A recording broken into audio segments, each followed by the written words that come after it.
Expertise. Welcome and welcome back. It's good to be with all of you again. This is our third thing. This morning almost felt like one seamless thing, but we had one class and then worship and now election. And then just a reminder to everyone that you are invited back at 9:30 tomorrow morning for the final event this weekend. I'm standing with my back to Jason, which I'm sorry about. I think I know most people, but I'm Kathy, one of the pastors here. So I get up and talk and assume everybody knows who I am, but I thought it's not a good assumption. Shirley Harris is going to introduce Jason, but I'm going to offer us a short prayer to get started. Let's pray. Lord God, we are grateful for this day and indeed for this weekend that we have to share at Rumpel. We are grateful for Jason and his many gifts and that he is willing to be here and to engage us in conversation about important things and about hard things that face us as the church in this ever-shifting time. We pray for our openness to all that he has to offer as we continue to learn and grow together. I pray in Jesus' name. Amen. Sure. Turn it over, sure. My job is the introduction. And I don't think Jason at this point needs an introduction. I think you know he's gone to some great schools, Davidson and Booth. You know he writes some books. I think you know he's a journalist, so on, and now he's in Toronto. So we're very glad you're here. What I really want to do is to tell you what was going through my mind this morning when Jason was speaking. Not all of it, just I was feeling such a moment of gratitude for the fact that Rumpel does this and that we get to be in the presence of people who dig deep, think hard, and ask the hard questions. And I was just feeling incredibly grateful to you and to Rumpel for this moment. So thank you and welcome. Thank you. And I'll turn it over. Great. Good to be back with you. I'll have to be more entertaining since you've all eaten and it's Sunday afternoon. I at least appreciate the Panthers being so bad that no one's sorry. So another version of this talk is called How to Revitalize Your Traditionalist Church. So on the list of preaching invitations, going to the nursing home is not usually considered that, I don't know, exciting, coveted. But a student of mine at Vancouver invited me to go, and so I, of course, said yes.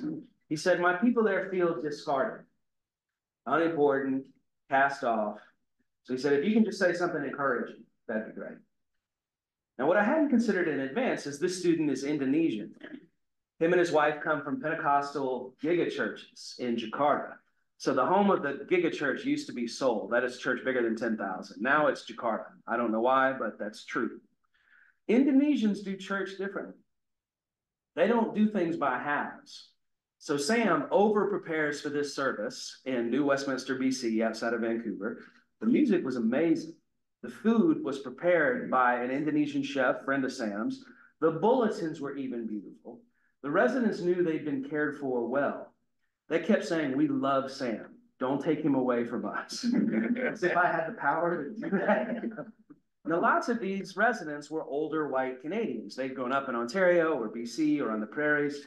In Canada, as you get older, you make your way west. And so good Canadians like to be on the West Coast by the time they die. One or two had even come from Britain, one or two from Asia. Now, contrary to what I expected, they were engaged in worship. They sang, prayed, they said amen. Lots of them told me stories about missing children. That is, their kids weren't in the faith anymore. They had tried to raise them as Christians, but it didn't work. And they don't have grandchildren who come to church with them for that reason. I just think of the sadness in that. Like, I failed multiple generations, is what they were saying. Indonesians don't do church alone. So Sam doesn't go to the retirement home alone. He brought his wife, Krista, who assisted with the entire thing. She hugged the residents. She prayed for them right then and there. Like, not just, I'll pray for you later, but okay, let's pray. We'll grab their hands. They brought another friend, Astrid, who also worked the crowd and prayed with people. They brought another friend, Adid, who did the cooking, the professional cook. The retirement home thought they were hiring Sam, but that's a Western individualist way of thinking. For an Indonesian, hiring Sam means hiring his whole posse that go everywhere with him. That's an Asian way of thinking. All that greeting and remembering names and hugging and playing music and being church together. So Sam tells me older white Canadians and Asians have a lot in common. I said, really? It doesn't seem that way. He said, what's the English word I'm looking for? Etiquette. We both have etiquette. And each culture cares for the aged. Asian cultures cultivate wisdom and honor those who are aged. Western ones tend not to. That's why we warehouse our aged. And that's not the only similarity. She said that, or Sam says, internationals like me feel excluded. We're left out, unimportant. That's exactly how my parishioners feel at the nursing home. We have a lot in common. Now, Sam's friend Adid gave a testimony before my sermon. He'd arrived in Canada 6 months before. He met Sam, and that was good because his Indonesian wife did not come with him. Their marriage was over. So suddenly he's in a new continent, spouseless for the first time with no one. And Sam, his fellow Indonesian, befriends him, looks out for him, calls him. Adid had been suicidal. Sam would drop everything to help him. And Sam even brought him to the retirement home while he was suicidally depressed. Because he said the best way to help someone not depressed is to get them serving other people, right? Best way to find purpose. So Adid tells the retirees of his trouble. They pray for him right there. Adid thanks them back. He says, I want to thank you all for helping turn my life around. You helped me meet Jesus in a new way. He had cooked all the food for that night. So he said, I'm on track now for a cooking career that's going to be lucrative here. And I just thought it was so moving. It wasn't just that he had brought Jesus to them. They had ministered Jesus to him and helped him come back from the brink of life and death. Now, this was quite a Canadian moment. It's full of immigration stories. I wish in America we still valued immigrant stories like that, but it seems like the word immigrant has become dynamite here in a way that we can't just tell those stories. It's not just older immigration from Britain, but newer immigration from Asia. And this immigration gets blamed for a lot, even in Canadian culture. It gets blamed for overinflated housing prices, changing culture in Canada, even coronavirus. I was pastoring a Chinese church during COVID, and they were like, we don't want to go out. Like, it's scary out there. People blame us. They say horrible things. We thought Canada had overcome its racism, but we were wrong about it. Now, some liberals in mainline churches say that schools, like the one I served at, are turning away from white Canadians and filling our ranks with Asians. It's a patronizing and racist claim. Here's what I saw.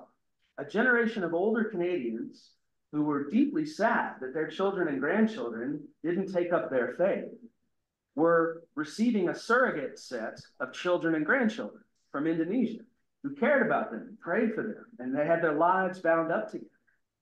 The church is a gathering across fault lines of race and class and age. And that night at the retirement home showed that to me.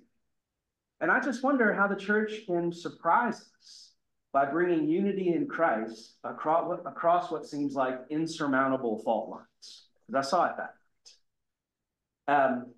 One of the phrases I learned at Boone Methodist, some of y'all are here from Boone Methodist, Bobby Sharp used to say this: God speaks to the church by who God sends to the church. God speaks to the church by who God sends to the church. So when people come, we're not just like trawling for members. We're listening. What is God saying through you? Whoever you are, you've been sent to tell us something. Now, what is it? Now, don't you receive a new visitor differently that way than if you're like, here's a pledge card, please support our programs. North American church is changing. But if it's indeed the case that God speaks to the church by who God sends to the church, what are we hearing? St. Irenaeus of Lyon, 2nd century in what's now France, still Lyon, would say this: the glory of God is a human being fully alive. The glory of God is a human being fully alive. So the most human one is Jesus, the one who most expresses God's glory. God shows this in the face of Christ. I like to tweak this a little and say the glory of God is a church fully alive. Because the church is the new humanity that God is birthing in our midst. The problem is it can be awfully hard to find a church that's fully alive. And it's easy to find churches that are struggling, including ones that we're a part of. And then you hear these stories about other churches that are flourishing and they don't know what to do with all the people, and you just feel miserable, right? Like, okay, I guess we're doing it wrong or something. So if you're like me and you wonder how many of these thousands of people at these other churches are being poached from churches like ours that raise them up, right? You can despair. So where is this fully aliveness? Now, like y'all, most of y'all, I'm from North Carolina. It can still be good for business to belong to a church in North Carolina. I realized this at Boone, that some of my people only turned up when it was like their turn to hand out bulletins because they wanted to be visible, right? Like, by the way, I run a shop on Monday that you might turn up at. That's what Christendom means. Being a part of a church becomes part of your standing in the community, you're being a good citizen. It's not evil, it's just what it is. Now, there's some parts of that are still true in Canada, not so much where I live in Toronto. Now, when we moved to BC, we coached our kids. When you're on the playground, you meet somebody new, you can't ask them what church they go to. That's a perfectly normal question to ask in Boone. You're just making small talk. Everyone has an answer, even if they never set foot in church, right? So our kid comes back from the playground, and he says, I met a Jewish kid. And we're like, how do you know that? He said, well, I asked him what church he goes to. What did he say? He said, I don't. I'm Jewish. And Sam said, do you believe in God? And he said, this is a lot of pressure. He pretty quickly got domesticated out of asking those kinds of religious questions there in Canada. What was the answer? I think he didn't have a shul that he said he went to. But here's one of the things I want to argue in this talk. Church is deeply local. How you do church really depends on where you are. All church is local, to riff off Tip O'Neill on politics. But listening in on conversations among my Methodists back here in North Carolina, I was listening to a conversation between my mentor in ministry, James Howell, who's at Myers Park Methodist in Charlotte, and the pastor of the fastest growing Methodist church in South Charlotte. It's a multicultural, more evangelical place with light shows and praise bands and stuff. And the evangelical guy was saying to James, my mentor, you should write a book on how to revitalize your traditionalist church. People would buy it. James said, you're wrong. No one cares. I think he's wrong about that. I think people would buy that. And so I've been leaning on him to write it because there are lots of empty, beautiful sanctuaries all over North America that would love to know something of the answer to that. The problem is, James says, there's no formula. It's not like you can just go 1, 2, 3, 4, and the answer's the same wherever you are. So he has no idea how what he's doing is working. So he says there's no book. So you don't have to feel guilty for not reading this, right? I'm still trying to convince you. So this is the beginning of my trying to articulate, well, what are the patterns there? Fine, there's no formula. But what do you see in common in places that are doing well, that are flourishing, right? So how do you grow a traditionalist church, if it's even possible? Now, as a journalist, I wear that hat sometimes. What I love about being a journalist is you get to just wander into interesting places and ask people nosy questions. It's like magic. Like if you ask them a nosy question in life, they'll be like, buzz off, who are you? But if you say, I'm a journalist, I'm working on something, they'll say, oh, great, ask me anything. You just write down what they say. It's just, it's staggering how easy this is. So this story is about 5 different churches that have grown, traditionalist churches of various sorts. Now, it's just from 5 interviews. I haven't interviewed the congregations. I don't have the numbers. So this is not a properly researched piece. But I do think these places are interesting. So 2 are in Vancouver. 1's in Victoria. I was working in BC when I wrote this. 1 is in Eugene, Oregon, and 1 is in Charlotte. So you get to hear a little bit about James Howell's place in Charlotte. Now, a few convictions. 1, healthy things grow. I just think that's axiomatic. If a community is healthy, it will grow. Your people who come and visit will notice the health in your life together. Some of them will have the space in their life to come be a part of it, and it'll be attractive, and they'll want to be part of your community. I think that's true. 2, things are not hopeless. The gospel is the most beautiful thing there is. And when people get around the gospel, they can smell it and taste it, and they want to be part of it. That's the only thing that actually is worth growing a church with, okay? So that's a kind of axiomatic conviction. And I think we need new life in our midst. Like churches that don't ever see new life, it gets really discouraging after a while, right? So one way I think about it is like adult and infant baptism. The church needs to see both. Like adult baptism shows us that God is still in the conversion business. Infant baptism shows us that God claims us when we don't even know our own name. That God makes a covenant with us when like all we can do is cry and poop. Both of these things are important claims about God, right? So away we go. Here are a few places that show new life. A colleague of mine at Vancouver School of Theology was an Anglican named Travis O'Brien, and he was a pastor of an Anglo-Catholic church in Victoria. That's his church. It's not an exciting looking building. It's a little sort of ugly post-war kind of box. Now you'd think if anything would die after Christendom, it would be niche places. But on the contrary, Travis O'Brien inherited about 40 people on a Sunday when he got there 10 years ago. And now on a good Sunday, he sees 125. And he apologizes. He says, this is hardly gangbusters growth. He said, I attended a church growth seminar in the US and I got nothing out of it. Nothing. Absolutely nothing. I think he means nothing. Usually if you go to one of these things, you pick up something, right? Like an Orthodox priest told me the things he learned from visiting Willow Creek. Like, you got to have good parking. It matters. You got to have people friendly at the door greeting you. Walmart figured that out a long time ago. It matters. So the guy with the weird beard in the Russian community found something useful. Travis O'Brien did not. Just nothing. But he's an Anglo-Catholic, so why would he? Still, if you go from 40 to 125, that's 300% growth. That's really not too terrible. I loved being a pastor of a church that had 80 people in it, because if one family grows, that's all the growth you need for a year. Like, you should have a party. Let's take the rest of the year off. It's like amazing. So, and it's the envy of the parish. It's got all ages present, full pews. And one way they do this is by being super weird. So if you don't know what Anglo-Catholicism is, it's basically Anglicans who are so high church in their worship, Catholics blush. Like, we don't do that anymore in Catholic land, right? We know. So they don't apologize for worship being difficult. Kneel, sit, stand, say this in Latin, wear these weird clothes, bow. And when I preach there, they put me in about 5 layers of clothes. And after about the 3rd layer, I'm crying uncle, right? And the person vesting me says, aren't you a man of the cloth? How do they know what's in the 2nd layer if there's 3 more layers on top of it? Like, please, I'm like walking around.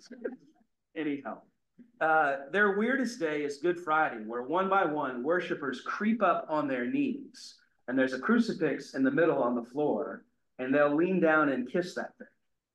It's more Catholic than Roman Catholics, right? So their worship is bodily, it's passionate, it's not aloof. It took Anglo-Catholicism to get the Anglo out of these Anglos. They're actually worshiping with their bodies, which is also what Pentecostals do. See what I mean? They're worshiping in a way that their whole body is involved. It's what the Black church does. I actually think it's weird that we've all been taught to worship properly. We should sit there still, do nothing, and make no noise. I think that's the unusual thing. Most world cultures know not to try that. It doesn't work, right? There's a reason your chairs are so uncomfortable. Otherwise, you fall asleep doing that, right? So here's what I take from this. There is grace in not being all things to all people. You should just be your weird self and accentuate that. And don't try and do everything that everybody wants. This was the sort of megachurch phenomenon. You should offer children's stuff, youth stuff, age stuff, couple stuff, divorce, offer everything. It should be like the mall. You can get anything you want there. That was perfect when malls were cool. They are not cool anymore. No one's building them anymore. The ones that are there are deteriorating. Don't try and be the mall. Be your weird boutique shop self, and then be proud of that. So this is a theological point. Travis O'Brien says, the church is a protest against mediocrity, shoddiness, and slovenliness. Now, this is not country club snobbery. He says it's a fight against the relativism in our culture. So he says some hymns are blasphemous. They're not good enough. You shouldn't make people sing these. They're bad for their souls. There are things worth being a snob about, he's saying, right? And what you ask people to sing is worth taking time over. So here's how Travis describes the church. We are the Eucharistic community. The Eucharist is how we learn to sacrifice ourselves in an act of praise and thanksgiving.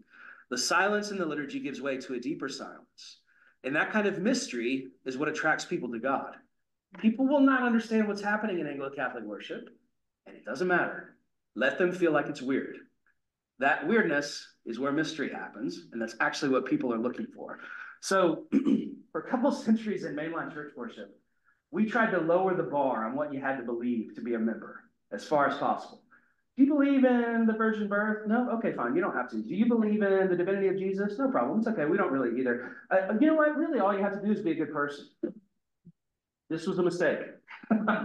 Meanwhile, other kinds of communities are quite kind of demanding in what they ask from people, right?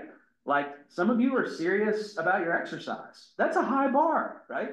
The running clubs I see on Sunday morning in all their space age gear instead of going to church, that's kind of a demanding community to be a part of. You see what I'm saying? So I'm not sure it was a good strategy to lower the bar and then hoist people over it.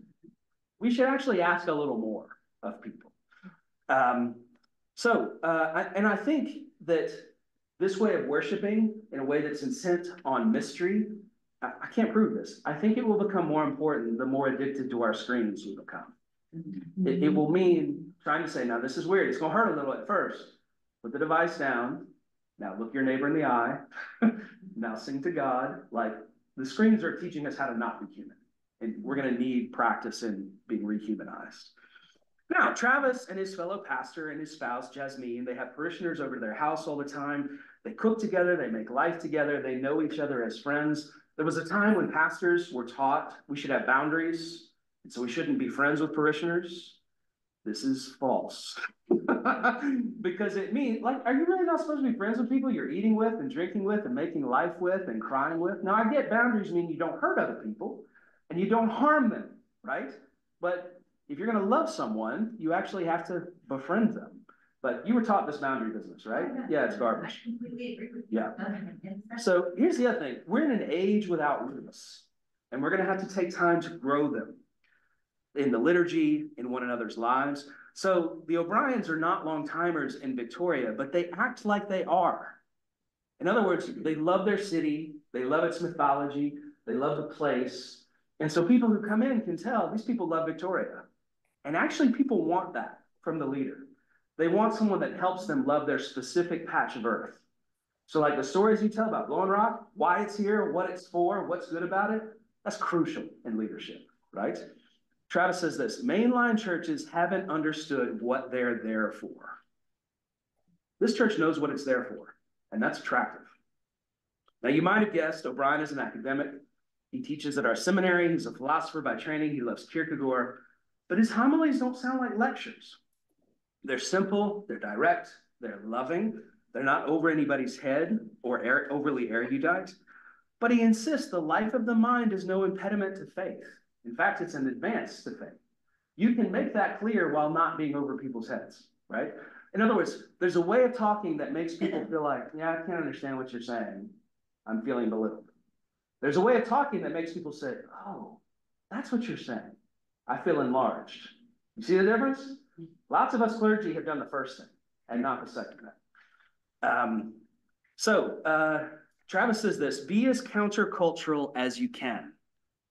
People who do come to church are seeking answers they're not getting elsewhere.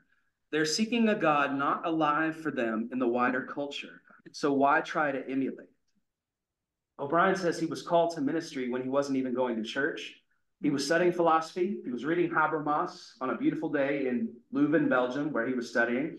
The window was open, the sun was shining in, and he heard God say to him, you will be a priest. He said, I don't go to church. God didn't answer that objection. He wasn't even baptized at the time. He'd always found Christian faith distasteful. He finds, especially in the Anglican Church, Presbyterians would never do this. In the Anglican Church especially, his friends name drop, and they use the church for political ends, and they ladder climb. But not in Western Canada. There's no ladder. No one cares that you're a big deal in the church, because no one likes church. That's a good thing. It helps. He's also at home outside of Christendom. He says, nobody moves to town and looks up our brand, Anglican, and then goes to the nearest Anglican church. We have to go to them, interrupt, invite, and we're not good at that. That's a new set of skills. Or we ask God to. I mean, God spoke to Travis through a window and sunshine. God, why don't you do that again to other people, right? I think this is a real virtue for Travis. He remembers when he was not a Christian. Even if we don't remember that time, I think we have to put our head in the space of people who are not people of faith.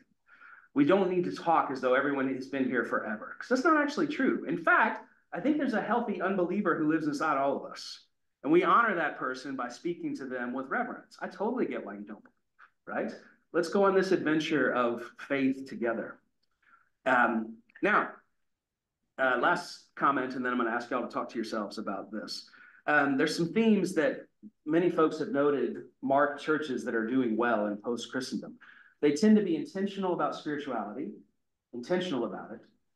People don't actually know how to pray. Neither do I.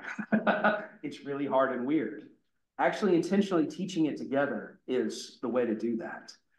They're not judgmental, even as they love liturgy and doctrine, and they're unapologetically themselves. They're inviting others on a journey of mutual transformation. And then this is key, testimony. So it's not just official clergy types who speak at the front, but fellow lay people get the microphone and get to talk about what God is doing in their lives. There's actually a mark of lots of churches that are doing well. In other words, I think people like us in the clergy union have kept the microphone to ourselves. Like we're afraid we're going to lose our job or something, right? But like y'all all have amazing stuff to say. And I've seen this. Y'all listen differently when it's one of your own than when you listen to me. I don't know what that's about. I just know it's true. So we need to use that, right? Have more of y'all at the microphone and not just us. All right, so let me ask this. I'm asking you to talk amongst yourselves. What's your niche, your weird, a sharp angle from which you can engage your neighbors? Now, not all of you are Rumple people, so just speak about this from your own church's vantage point. But I wonder if you'll just chat to the people beside you about this question, and then we'll come back and talk together in a couple of minutes, okay? So what's your niche? As a church, as a community. Yeah. No need to talk about your weird as an individual. Although there may be things to say about that, but I'm thinking more about your weird as a church. Okay? Talk amongst yourselves. Go ahead.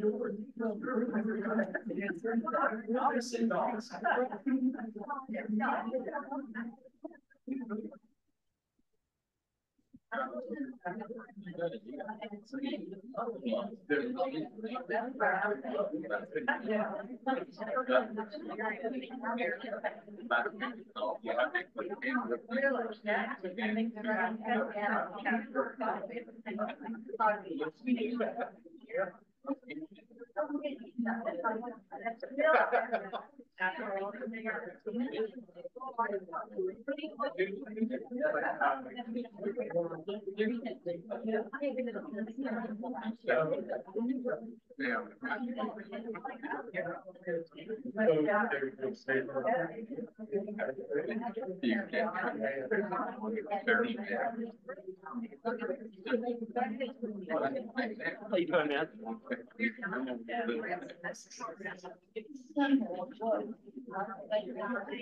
Oops. Can't say hello on my papers. They're deaf. Is that fine? Why are you? Where are you? It's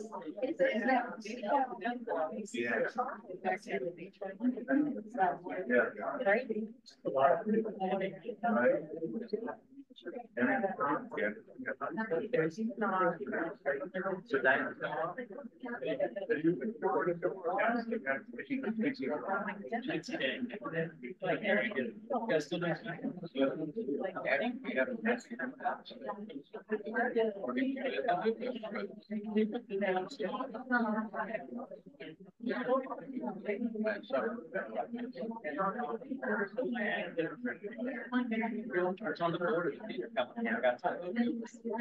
So they did kind of help Pacific Theater to do some Christian stuff. Her father acted in production. But a long way from my place now. I'm trying to There's lots of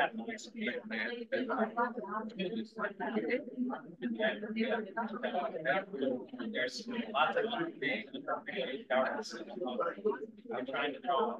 I want to call.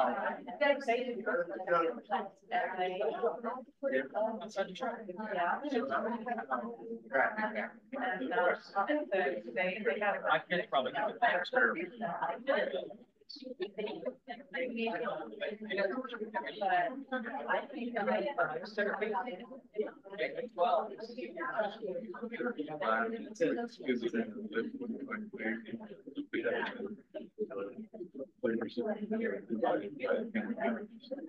All right, let me bring you back. So what's your weird? What's your niche? I think a certain kind of church consultant would have said to Travis O'Brien's Anglo-Catholic Church, you got to stop this weird stuff. You need to make church seem normal to people. And that would have taken away the only good thing they had going for them. You know what I'm saying? So what's your church's weird that actually think people might be intrigued by? Part of it is that we have a female pastor. You have a woman pastor. That's, unfortunately, it's weird, but I mean, mostly because of the particular woman you have. But Right here, though. right, but especially in Appalachia, having a woman pastor, you're already bumping into people's assumptions, right? Good. Yeah. Outreach and community from here. Yes. Yes. So your reputation as an agent in the community is a weird. That's good.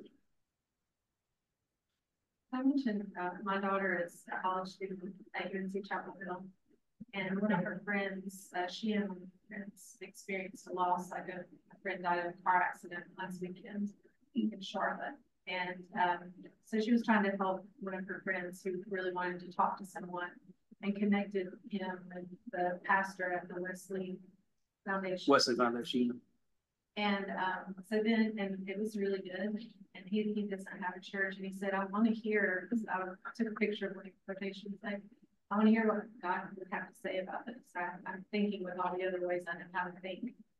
And so then that was really helpful. And then tomorrow they have a wellness day. So they have day after class. And so this pastor invited him to a 6-hour mini golf tournament. And I wrote a note to Jason because he was like, I don't want mini golf. Like, I want to hear sermons. Tell me something about God. Yeah. What are you actually about? And he's like 18, 19 years old. And I just thought, based on some of the things you said today, that yeah, maybe I'm like, I don't know, the golf is weird. The mini golf and the social stuff are actually talking about God and Jesus. right. The 18 and 19-year-olds who kind of, that's what this might be. Yeah, I mean, there is a way in which we've said to young people, let us entertain you. Yeah. And their response is kind of, you're really not that entertaining. Yeah. But what we could be saying is, okay, here's the beginnings of how you talk about God with other people. In mainline churches, we haven't done that in a while. So we're not particularly good at it. We feel really awkward about it. Sort of like our grandmothers would have felt if they were asked about, you know, money or sex or politics or something. We just sort of clam up. But actually, this is the only thing we got going for us. Like, we're the only community that they'll hear about God from, right? And in some ways, your tongue-tiedness can be attractive. So friends and I were outside Notre Dame in college, and this French couple came up to us. Their English wasn't good, but they were like, they told us, today is Pentecost. This is when the Holy Spirit comes down with fire from heaven. We're just tourists, right? And so if you want to come into church, you can learn more about Pentecost. We were like, no thanks, weird French people. But like, isn't that brave to like go up to people who don't speak your language? Anyhow, more of this weird, please. Anyone else on this weird business? Although it's not established, I think the Fresco ministry will be. Yeah, that's good. So art is one of those weird places. People are still willing to kind of enter into something that's mysterious, bigger than themselves, unsettling. People walk around art galleries like they walk around cathedrals, right? That's a kind of numinous spot. And our culture kind of expects that, right? So I just love that you're doing that. I think, I don't know, it's, I find artists way more ready to talk about things that matter than most civilians. because they're trying to rip their heart open and put it in front of people for all to see. That requires a certain level of humanness or something. So I love that you're doing the breastplate thing. It's great. Good. All right, I'm gonna keep rattling on here. I got more questions for you coming up. So here's another place in secular Cascadia. So Cascadia is BC, Washington, and Oregon. So these are 2 US states and a Canadian province that have a lot in common. We would call it the Pacific Northwest, but in Canada, it's the Pacific Southwest. Anyway, so Cascadia, it's Wesley Methodist Church in Eugene, Oregon, United Methodist Church. Now, Eugene, Oregon, according to how you slice it, might be the least churched place in all the United States. So when my friend, what's that? College town, right? It is a college, yeah, it's where the University of Oregon is. When Erin Martin got there, they offered her a quarter-time position. And she's thinking, all those years of seminary, all that student loan debt, and you're giving me a quarter-time job. And she found herself praying John Wesley's covenant prayer. I don't know that y'all are super familiar with this in Presbyterian lands, but part of Wesley's prayer is to let me be laid aside for thee or employed for thee. Like, God, do you need me? No? Okay. Do you need me? Yes? Okay. I don't think even us Methodists know this prayer, but she thought of it and prayed, let me be laid aside for thee. If you only need me quarter time, I'm going to do my best with quarter time. And she embraced it. She designed, this is a fancy 10-cent church word, she designed a catechumenate for training those preparing to be baptized. The catechumenate was what the church asked new people to the faith to go through in the ancient church. And it would take years often. So the Roman Catholic Church has reinstituted this with what's called RCIA. The C is, I think, catechumenate, it might be Catholic. Anyway, the catechumenate is training for baptism, okay? I don't know about y'all, but like, if someone comes to be a member of the church, I'm like, great, you're in. The catechumenate says, great, this will take several years and lots of training, and you won't like it, but that's how we do this. And amazingly, churches that ask more of people to join do better that way. We feel like it's exclusive. It's actually the opposite. It makes church life stickier, okay? Now, this is already countercultural in the Pacific Northwest. Cascadia has a pioneer spirit. One of the reasons you moved to a place like that is you were tired of other people telling you what to believe wherever you moved from, right? You were tired of the encumbrances of family or whatever it is back in Indiana or the East Coast or whatever, and you moved out to where you could be by yourself. This is a false mythology, but that doesn't mean it's not present. The sort of pioneer spirit of individualism, I'm going to make my life on my own. We all kind of believe that as North Americans. It's not true. It's a lie. So Wallace Stegner is a great novelist of the American West. He likes to say, in the real West, the only individualists were being held up by the neck, by a rope, by a bunch of communitarians. The only way to get anything done in the desert is with other people. And if you try and go out there by yourself, you will die very quickly. The actual West requires community, okay? So when the church tries to elbow its way back into common space, there will be resistance. What do you mean I can't join this week? What do you mean I have to do this course? Why should it take years? Why are you asking me to do this? So there will be resistance, but there will also be grace. So Erin talks about the grace of telling longtime church members, you don't have to prop up these structures anymore. You don't have to have these committees. You don't have to have these sales. You don't have to, all of that stuff can go. Like the only thing you need for church is Jesus and his weird friends, and all the rest of it's negotiable, right? So a lot of church people feel like if I don't keep this thing going, it will die and my grandmother will be disappointed. You see what I mean? But no, that was just how they organized it when you get my point? All right. So they're good, but they can be let go. And she was often thanked for that. What we cannot lose is intentional faith formation. That's catechumenate. We recover this or we're lost. So Erin compares pastoring in the South, where she's from, with pastoring in Oregon. And she says it's no different. No different. In the South, people are already members of a church, but they're not really disciples. In Oregon, they are both not members of the church and not disciples. The only difference is whether you have a church you're a member of. Either way, people aren't really intentional about their discipleship. So the only thing we're doing is helping us grow as disciples. Catechesis, discipleship. in Christendom, she said, there's a lot of busyness in church that gets in the way of following Jesus. In post-Christendom, you can lay all that down and go back to what church was always for. And it works, she thinks. So she called this catechumenate Come to the Waters. It's based on another church's work in Seattle. It's a year long. It's modeled on the ancient church.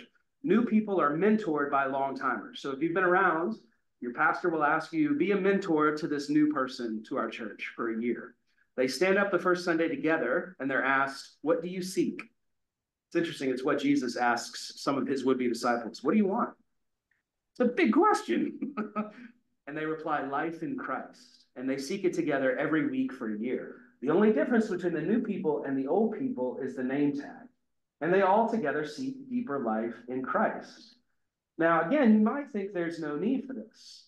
Isn't everyone here already deeply Christian? Haven't we all been here forever? But one of Aaron's mentors in coming up with catechesis says this is a little bit like saying, no, we don't need a handicap ramp because we have no handicapped people. It doesn't work like that. You build the ramp, handicapped people will turn up. That's actually how it works, okay? So saying everyone's already a Christian here is putting the thing the wrong way. So Aaron sees these things as synchronous, letting go of the trappings of Christendom and picking up the urgent task of disciple making. She says it's like triage in the emergency room. You concentrate on what makes for life and you exclude everything else. It doesn't matter. And an ancient catechumenate that deeply puts people into the liturgy is better even than a small group because it prepares people to worship on Sundays. The catechumenate says, here's what we do in worship. Here's why we do it. Here's how you move your body in order to do it. It's built around the liturgy. So she tells of a high school biology teacher who was able to openly say she thought prayer was make-believe, manipulating God if there is one. The whole group listened and affirmed and befriended her and taught. And eventually this same biology teacher felt called to be a Sunday school teacher. She didn't understand why. And then she was welcomed as a, I'm not competent to do this, sort of Sunday school teacher. Because the others also said, we also don't understand God. And we also don't understand prayer. And yet, it's a human thing to offer that. That's a risky, difficult, vulnerable way to be human with other people. Now, Erin got her call to ministry working with the desperately poor in Bolivia. And in Eugene, Oregon, she finds herself surrounded by another kind of poverty, the kind that comes when people have too much money and not enough God. So she says, I am shocked by the degree to which people don't know the basics of faith. And she says, in Oregon, we think we're open-minded. But everyone rejects being a Christian, even though they know nothing about what being a Christian is, which does not sound all that open-minded. But she thinks God might not be done with Methodists in Oregon. So she gives an example of people in her church. She went from quarter time in education to senior pastor with a revitalized parish.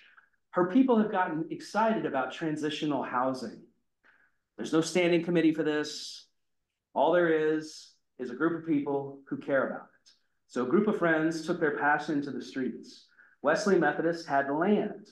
Local agencies had Conestoga huts. Now, I don't know who this guy is, but I think he might be Jesus. But the point is this hut behind him. So the idea, lots of advocates for unhoused people say the first thing you do is get people housed. Then you can get them attended to medically. Then you can get other things right in their life, but housing comes first. And so since Wesley Methodist had land, they said, let's put some of these huts up and we'll house our houseless neighbors. And again, there was no committee. There was no one trying to stop it. There was no one they went to for money. It was just a group of friends who said, we can do this. We got the resources to do this thing our city needs. So what this shows, Erin thinks, is liturgy is not self-indulgent. As folks practice the moves in being Christian on a Sunday, in God's house, they noticed others who had no house, and they worked to fix that. Do you see that? There was something about learning the moves in God's house that made them attentive to those with no house.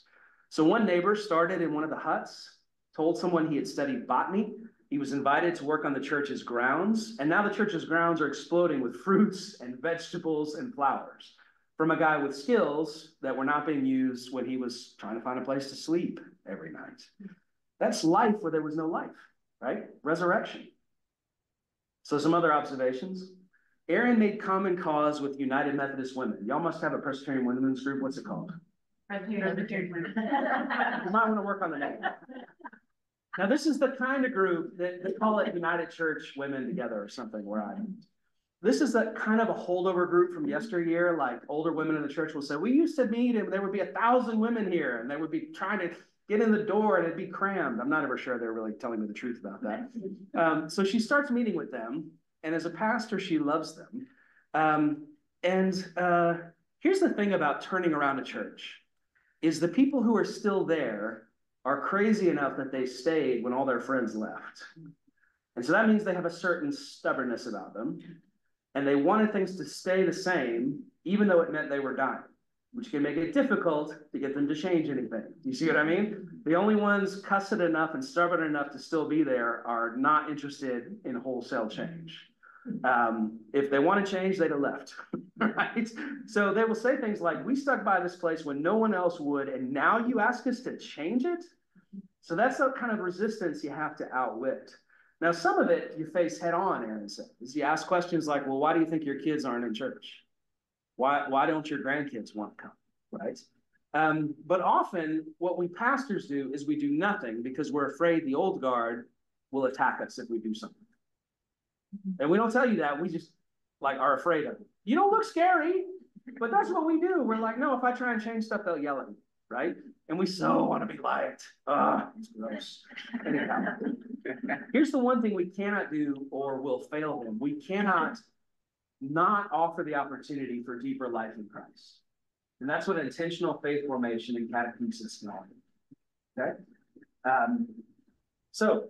Let me stop there and ask you to talk about this amongst yourselves. How can your faith community best do intentional faith formation? How can you best ask, how do we take deeper steps into life in Christ together? All right, talk amongst yourselves. How are you, sir? I'm good. How about you? You're meant to be here.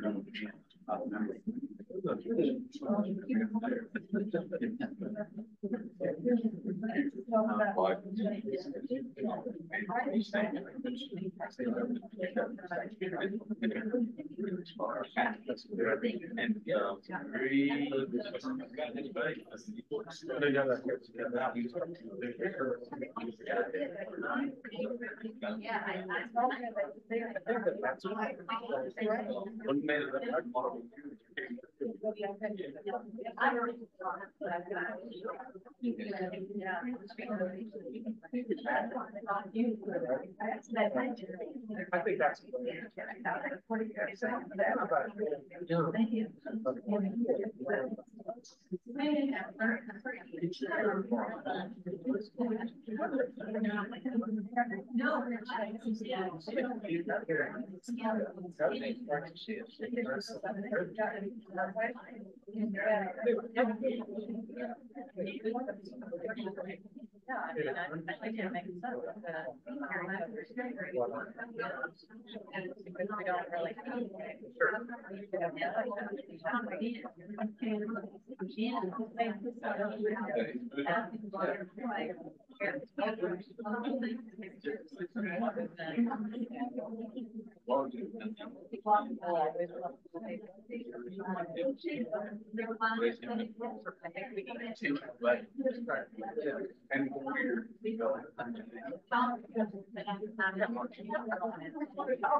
Let me bring you back together, guys. Hey, you know what's awesome is when y'all start talking to each other and then I have to interrupt you, it means these conversations need to keep going. Okay. So let me give you an example of what not to do. At my church at Boone Methodist, we built a trail behind our church that went up Howard Knob. That was a Boone thing to do. We had the property, we had a trail builder. It was amazing. The wrong thing for me to do would be to turn up in Toronto and say, I know how to do this. Let's build a trail. Where? Where's the property? Who's gonna fit? Do you see what I mean? Like, ministry is not a one size fits all, here's a trick, and you just put it wherever it goes. Building a trail was the booniest thing to do ever, right? And we made new friends that way. I don't know what it is in Toronto, but it takes intense listening to your neighborhood and to the skills and gifts that God has given you as a congregation, right? So observations, how do we do intentional faith formation? What'd you come up with? We said all the books that we have been involved reading and studying. And Book studies. actual now, I mean, 3 or 4 going on. That's wonderful. That's great. And Yeah. also said, I felt like our youth group was intentionally Good. a big formation. I'm so pleased. Yeah, a friend of mine was trying to get his kids involved in youth group, and they were like, Dad, it's boring. They just want us to play kickball. I'd really love to read Bonhoeffer. Right? Like, I'm not sure the kids, we think they're sort of not ready for the real stuff. I think that's exactly backwards. Good. Other observations? Having visiting scholars. Having visiting scholars. I'm serious, I'm serious. That's a No, it unique, helps. Yeah, yeah. unique thing about this Yeah. institution. One thing I noticed, I took a bunch of people at Boone to a monastery in South Carolina, and it sort of did some stuff that I'm still trying to get my head around. I took a group from Toronto to a monastery, and it didn't have the same effect. So it's one of those things where you do have to experiment and be willing to say, okay, that didn't work. What do we try again? You know, a friend of mine says in church we should have a prize for the best failure of the year. Right? Like in church, we have this sort of like, you can't do anything risky because you might fail and it'd be embarrassing. But like businesses don't think that way, right? Like you fail, you learn from it, you fail better. Good. We had something else volunteer, if he feels comfortable to share. Go ahead. So I've been forced to, and I think it's actually something you did talk about. I think that a thing that could reach a lot of people is more testimony from individuals. Yes. And doing it consistently, not Yes. intermittently, because I think we all have different stories. Right. And for you or anyone else, you're going to hear different things from each of us, and That's exactly it. pieces will be relevant, pieces won't. One of you was saying to me, you know, you go to church with people for decades, and you don't really know them.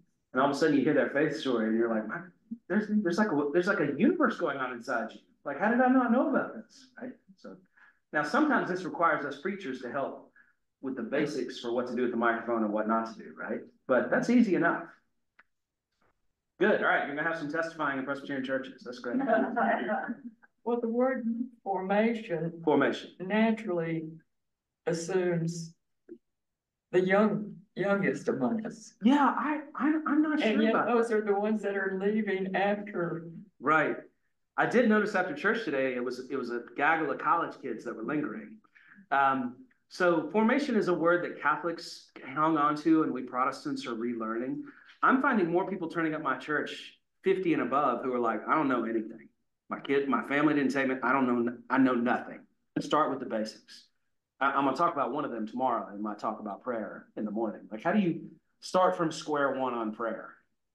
That's an interesting challenge. In a way, it's good because it means you don't have to undo the harmful things that a lot of us have had inflicted on us. Hopefully we're doing harm in a different way, but yeah. All right, cool. I'm gonna give you a snapshot of North Carolina church. This is my mentor's church. I've talked about places outside of Christendom. So here we are in Charlotte, just down the highway here. The man who turned down my idea of writing a book on how to revitalize your traditionalist church.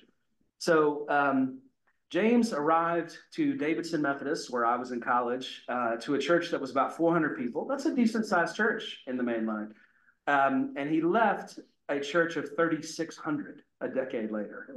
It was the fastest growing Methodist church in the United States for a while. Now he's at Myers Park, the silk stockingest church in several states. When he arrived, it had 3,500 members. And on his first day, a woman in the Sanctuary Guild is showing him the gloves he will put on before he puts on the silk stoles so as to not get the oil on his fingers onto the stoles. He says, I'm not doing it. People are going to be crying. They're going to get makeup on these things. Like, there's no way we're keeping these things unstained. I just won't wear them. You can put them back in the drawer and they'll be safe, right? Nor could he preserve the church's size. So it went from 3,500 to 5,500 under his leadership. Now, no one goes to a church like that to fight the crowds, and their parking is less than y'all's parking, okay? It is not an easy place to go in that part of town. Now, my church rewarded him by not making him a bishop, which was a great idea, because making someone a bishop just makes them a bureaucrat, right? We actually need this person growing and leading churches. Before any of that, he served the fastest shrinking church in the conference, in the ugliest building in Western North Carolina Methodism. His first move was to remove 250 people from the rolls who did not actually exist in the community anymore. The church was in a free fall and a panic. It thought it had no future. And he started telling them, we have what people in our neighborhood are desperate for. He shopped that everywhere. We have what people are desperate for.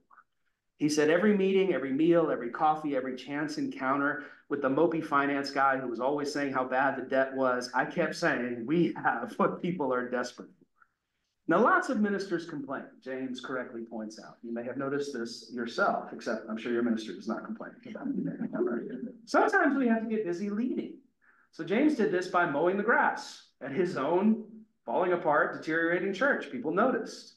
Every church leader has been there. All of us are eligible to unstop a toilet. That's what it means to be a leader. You pick up trash that other people ignore, right? But we also have to model discipleship, especially in mission. So James makes a point of doing this. He'll do something gritty in town, and then he'll talk about it in the sermon. He'll say, I volunteered downtown, and I learned the coolest thing from this homeless person. You want to come with me next time I go? You see what he's doing there? He's saying how selfish it is to go serve and how much you learn from Jesus by being with his weirdest friends. That mobilizes other people to go with you. At the Davidson Church, where before I got there, he realized there was a strict culture of not speaking to people you didn't know. So he got busy speaking to everyone he didn't know, personally turning this around. Now you can't go there without being accosted by people who are wanting to talk to you. I'm just struck here that leadership matters, that the way we leaders, y'all will notice us, right? And we have to deploy that so you see us doing the things that you then join in on. That's one of the few superpowers we have. So I'll give you an example. I sat under a leader once at a church who would preach about how great it was when he would fly his private plane. And then he'd get, after about 15 minutes of that, he'd be like, all right, it's almost time here. I guess I should say something about this Bible stuff. And you'd be like, time for a new job, right? In other words, in a leader, you will notice what delights them. That doesn't mean you will be delighted by what delights them. It means you will notice it. So we leaders have to make sure we're delighted by Jesus and the weird world he's bringing and the way he's healing things. So that's one of our few superpowers. We can say, look over there. And y'all will for a minute. Now, if what's over there is boring, you'll stop. You see what I mean? So we have to steward that superpower carefully. All right. Now, James also, I noticed Kathy was out amongst you greeting people before church. James does this too. He hates doing it. He's an introvert. He would much rather be cloistered somewhere praying before church. He makes himself go out there and greet people because that encourages y'all to do the same thing with new people. Do you see what I mean? So just another example. He also does it because people are interesting. And as a minister, you can ask nosy questions and then you can share what we learn from others. So one thing, James, here's a recent example. He was across the street from Myers Park talking to the Korean dry cleaner, dropping off his dry cleaning. And he learns that this guy drives 2 hours each way to a church to preach in Korean. And then he comes back and runs the dry cleaner during the week. He tells everybody at Myers Park about this, all of whom start taking their dry cleaning to the Korean dry cleaner across the street. It's good for business. So look what he's showing there. There is so much beauty out there, and we are overlooking it. That shop that you've seen 1,000 times, there's life happening in there. You can learn something about Jesus from the Korean guy. Isn't that interesting? And then you go hunting for Jesus in your life and find stuff that you tell your friends. So James, like all the people I interviewed, said there's no master plan. There's no formula. All we have is the gospel.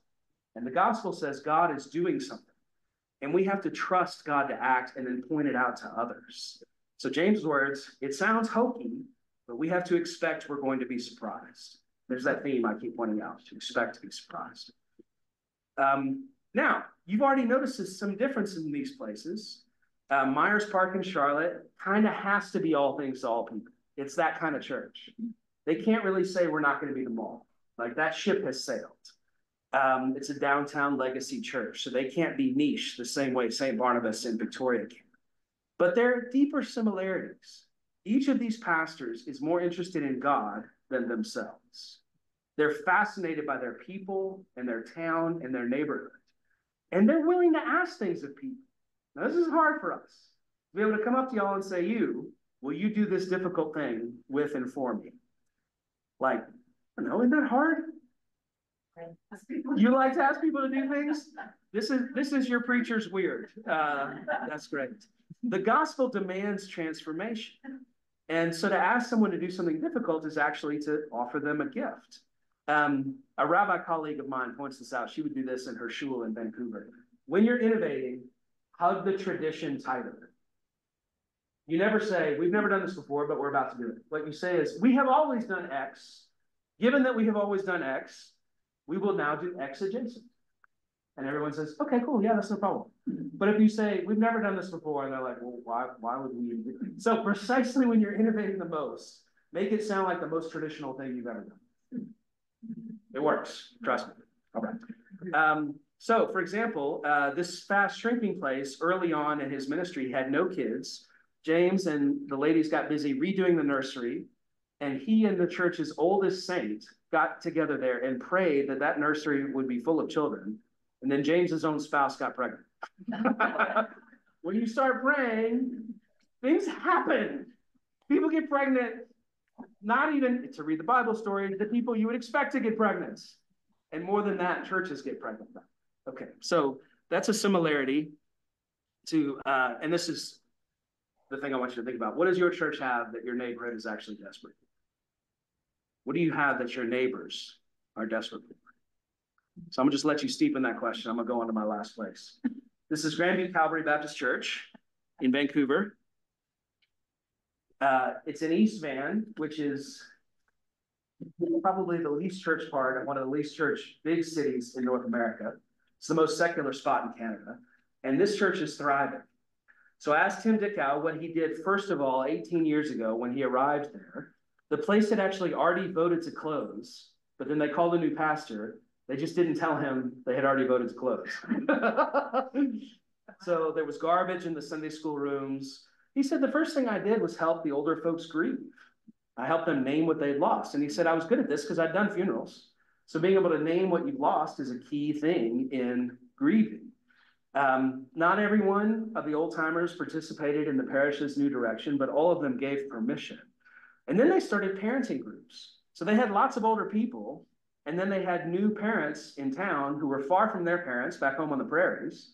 So they said, we got grandparents to spare. Let's get y'all together.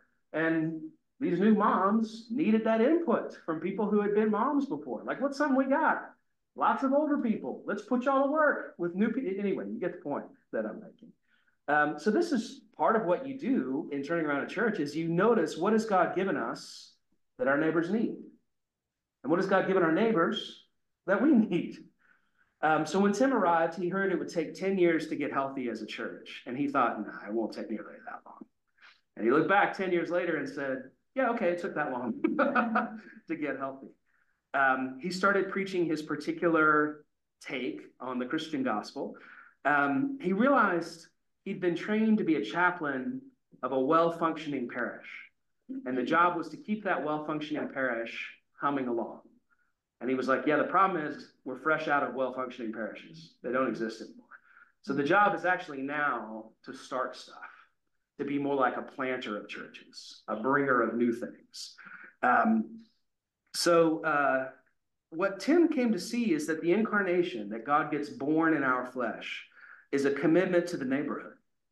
So he got to know his neighborhood. He knocked on doors. He asked folks what they would like from a church. He asked what people liked about their neighborhood. He listened very carefully. And he used his church building to help revitalize the neighborhood. One thing we don't have in Vancouver is public space. Space is at a premium because real estate is so expensive. What does this church have? space that people can meet in, gather in, and have functions in. And so it became a kind of spot that people started to see as their spot. Yeah, I don't go on Sunday, but that's my church, right? The group I care about meets there on Tuesday nights, that kind of thing. Tim and his family started having people over to their house, leading home groups, modeling how to care for other people. And when they saw a need, they asked what resources they had to help meet it.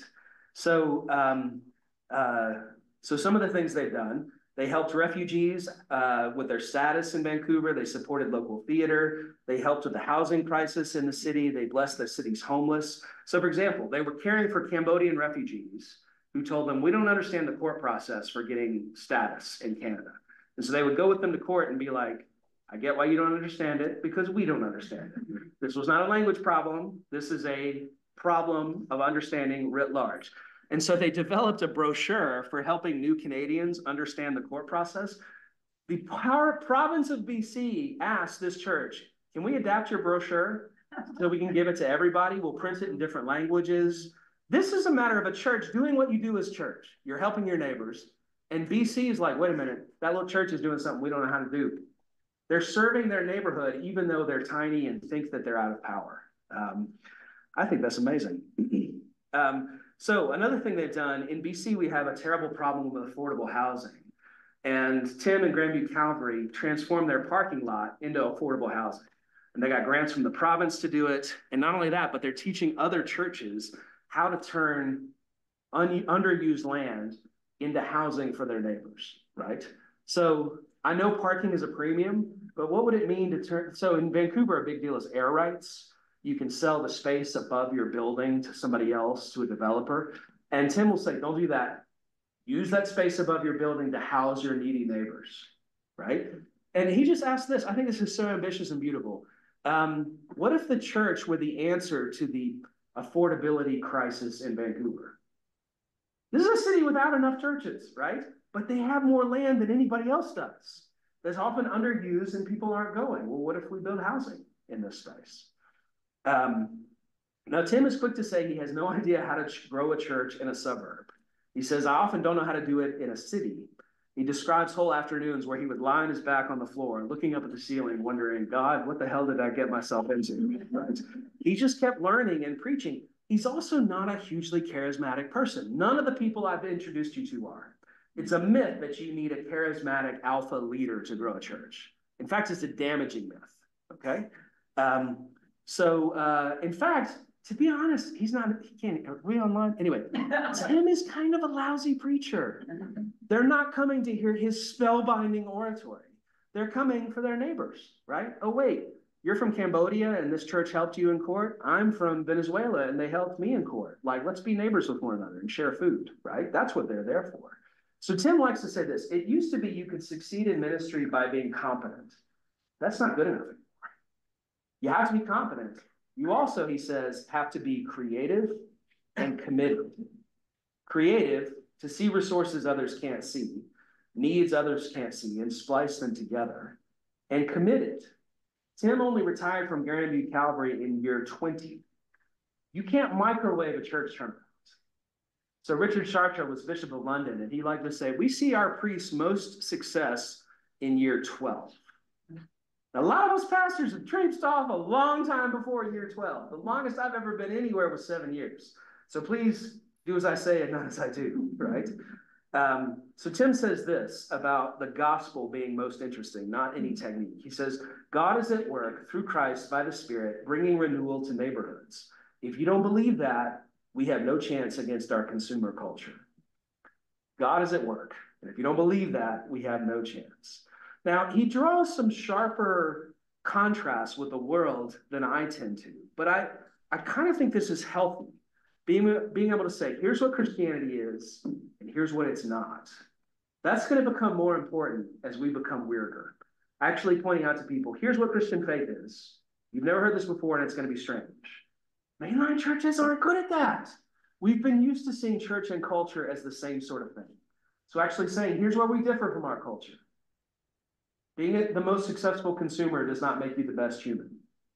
But that's the message we hear in most of our life. Being the best human is actually this, or whatever. Okay. So last question based on Tim. What signs of healing, of new creation are in your neighborhood? Sorry for the Canadian spelling of neighborhood, but there we go. And how can your church join in? I've got kind of one last bit here and then we'll quit. So rather than let y'all talk, I'm going to keep the microphone selfishly. I do think there's some similarities. There's no formula here. But to name one similarity, these leaders are extraordinary, but not charismatic. So we often get stuck when we talk about leadership on charisma, and we miss that you need leaders who are competent, virtuous, committed, creative. Those are less sexy traits, but they're more important. So often charismatic leaders are the ones who do harm, leave with a bunch of money, leave behind trauma, right? So I think we overestimate the importance of charisma and we underestimate these traits that I've given you here. These pastors all speak of Christian faith fully aware of how difficult it is to believe. They talk like they understand fully those who don't believe because part of them doesn't believe. They also avoid what I see from lots of us seminary educated preachers. They don't give lectures. Sermons are not lectures. Sermons are supposed to inspire faith in other people, not demonstrate how erudite we are. I keep coming back to that. This is one thing they do, and I take this from Tim Keller, who pastored this big church in New York City. You have to preach as though non-Christians are present. And if you do, they will show up. If you don't, they will not. This is like the handicap ramp, right? People tend to say, let's not put in accessible stuff because we don't have handicapped people. It's exactly backwards. You put the stuff in, and people who need help with mobility will turn up. If you preach as though they're non-Christians present, there will be. I can't prove that to you. I've just found that again and again. I think these churches are willing to be distinct. They're willing to be weird. They're willing to stand out from their culture. Flannery O'Connor, great Southern short story writer, apparently, no one can find this quote for me. She might not have said it, but it's too good a quote. She has to have said it. You shall know the truth, and the truth shall make you odd. So someone track that down in Flannery's corpus for me. These folks are all bearing witness to a world desperate to hear something other than an echo of its own voice. And finally, they're intentional about discipleship. For the church in Oregon, that's the whole program. For other churches, it's a big part of the program. But being intentional about being a place where people can come and meet God and grow in deep faith with God, that's kind of the whole thing. So I think these churches are fully alive. They're a sign that God is still active, bringing resurrection in places we weren't looking for it. So let me quit there and we can have a little more conversation. There's all the questions that I asked, just re-summarized. And I wonder what strikes you, what appeals to you, what offends you. Do you have amendments to the minutes? What do you think? I wanted to say something. I was thinking about your, you talked about the minister at Myers Park. Yes. When he was in the shrinking church and all, and he told them, we have what people are seeking. So one of my questions, and then I'm going to follow up with one more, is what do you think people are really seeking? And then an observation, I may not be right about this, but an observation, particularly with young people that I see who are not part of a church, is that they're not seeking anything. They're perfectly happy and fine without a church. And so it's not like they're desperate for anything. And I say to them all the time, you don't know what you're missing. Like, you don't know what you're missing by not being part of a faith community. But they don't know. And that's great. I don't know. What a lovely observation. Thank you very much. So what are people desperate for? So in Canada, the Vancouver Foundation in my old city released this report on loneliness, and it called loneliness a public health crisis. And so the metric they gave is that most Vancouverites can't name 2 of their neighbors by name. 2. And they really did describe this as a public health problem. If that's true, you are more likely to die with no one helping you, right? And so I often bring this up, this report, and I'll say, look, we don't have to come up with a program to answer this. We are the program to answer this. You can't get to the coffee without meeting 2 of your neighbors by name, right? It's almost too low a hanging fruit. The maddening thing about church is other people. The life-giving thing about church is other people, right? So you have to have people in your life who make you crazy mad, and who also kind of make life worth living, right? I love your observation that people may not, in fact, feel like they need anything like that. So it's, there used to be a way of talking about evangelism that would say people have a Christ-shaped hole in their hearts. That may not be true. They actually may be plenty happy in their life, right? So I think I do want to maintain that prayer, praise, love of God and neighbor are basic human needs without which we're not being fully alive. We become aware of that at different and unplanned times in our life. There is a way in which the church is always worried that it's too old. Like you can look at people in the 1700s worried that how come it's only old people are, where are the young people, right? Someone described it once as cramming for the final. Start showing up at church more often as we get older, right? So, I mean, it may just be that as we get older and more of our friends start dying, we realize, okay, I probably need to think about this whole life, right? And James Howell told me this story, but it comes from Tom Long. Tom Long tells this story about an old patriarch of a family dying. The whole family's gathered except one grandson. And he's dying until at one point on his deathbed, he starts singing, "A Mighty Fortress is Our God." Goes through all the verses, and dies. And the son calls up the grandson who wasn't there and says, "Son, I need you to get to church. I need you to learn these songs. So when it's me in that deathbed, you know how to sing along." Like, that's all right, right? So there is a way in which that's a weighty challenge. I need you to do this. You can be rejected when you ask that. You can come off as overbearing and stuff, whatever. But actually presenting a challenge to somebody younger, I need this from you, it's going to make you more human, is a good thing to do, right? You know, one thing mentioned was parking, which brought to mind a few months I attended Highland Park Presbyterian. Yeah.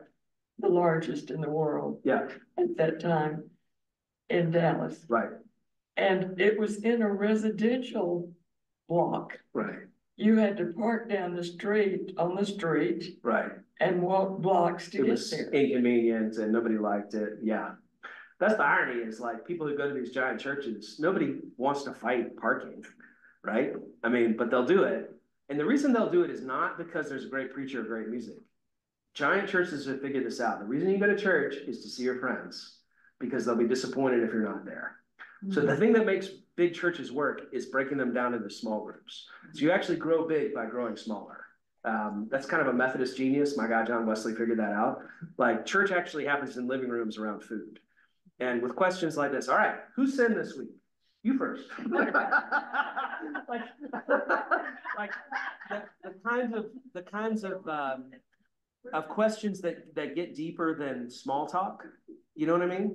That are kind of like, all right, I'm going to push past what's socially acceptable to talk about something that matters. That's brave, isn't it? So, yeah, the parking is just a phenomenon of our culture. In Western North American middle class and upper class culture, we live by our cars. And so parking is going to be a thing. When I was in the Philippines, in Manila, a lot of their churches meet in shopping malls. Because in Manila, everyone makes their life in the shopping mall. Why? Because it's too bloody hot outside and nobody has air conditioning at home. And so they go to the mall where the air conditioning pumps all day and they spend all day at the mall. This strikes me as a certain layer of hell, but it's where people are. And so churches have figured out, well, if we're going to reach Manila's people, we got to be in the shopping mall. So a whole lot of churches have their worship in malls. It would not work here, but it's distinctive to Manila. You see what I mean? So it's going to take a different shape depending on your particular spot. This is what every gardener knows. You can't just grow whatever you want. You have to grow what the ground wants. And you have to be a gardener attentive to the seasons and the soil and the bugs and the, you know. I don't know any of this. Some of y'all do. So, yeah. Trace. I was in Methodist, and I don't want to get us off track, but when we started having COVID church online, and I know that's probably when that happened. Well, ever since then, so my mom never attended church with me my whole life, but she's really never missed a service. How about since that? Then. How about that? But I know that you all, Kathy noticed this morning you were talking to your online, and so to the niche, weird, intentional, I just wonder how that has made space here for people that maybe before wouldn't. Right. Wouldn't, you probably have people who live in here at a certain time of the year. We have members who do not live in North Carolina. Yeah. Never. Yeah. I mean, Tracy, you might remember this. Boone Methodist, y'all confirmed my youngest son via iPad. Yes. So like Will did the whole like confirmation class, and then they walked the iPad up, and he's watching in our house in Vancouver. Everybody laid hands on him for like. And that was the second person that did that. So we had a spinal surgery and joined via one of those iPads you like drive around. It's a weird world out there. So new technology. I know you were saying keep the screens down while I was taking a picture of your slide on a screen. Yeah. But I just wonder how that kind of reach is changing. I don't know, young people and all people of all ages. My mom had big surgery and was able to join us. We prayed for her. And, you know, it's just one little example that I think you all have lots of those too. So the ultimate academic cop-out. I've written a book about that. So my book with a former student named Andrea Irwin is called Following. And the idea is, you know, we're following Jesus as disciples, but we're also following each other on social media. So we try and ask, how does life on screen compete with life in Christ? How does it enhance it? And then basically in the book, I'm a little skeptical of the screens and their effect on our lives. Andrea's a little more sort of cheerleadery. And one of the things she points out is a lot of people are quicker to become part of a community virtually than they ever would in person. So it does open our doors wide and make things possible.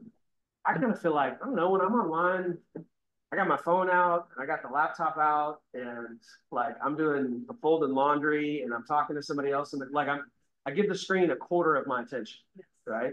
And I just feel like God kind of needs more of our attention than that. So I'm just noticing being online is not a commitment. It's a kind of grazing, superficial thing. Now, other people are probably better.